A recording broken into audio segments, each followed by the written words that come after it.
Unajua kwa nini kila dawa unayoitumia inakupa unafuu kwa muda mfupi sana, lakini changamoto inarudi tena au unaendelea kuhisi maumivu ya acid reflux? Watu wengi wamekuwa wakitumia dawa kwa muda mrefu sana bila kujua chanzo cha acid reflux ni mabadiliko katika mtindo wake au mfumo wake wa maisha, yaani vyakula ambavyo anakula.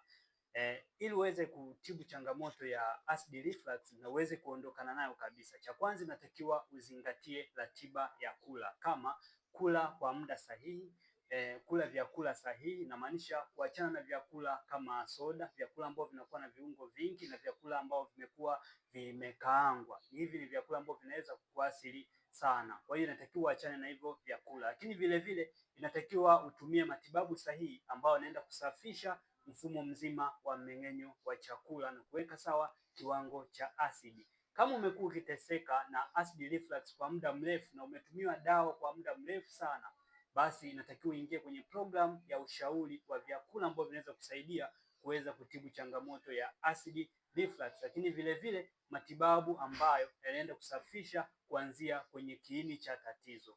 Nipigie simu, namba ipo kwenye bio, au tuma neno acid kwenye WhatsApp ili niweze kukushauri ni vyakula gani ambavyo unatakiwa utumie.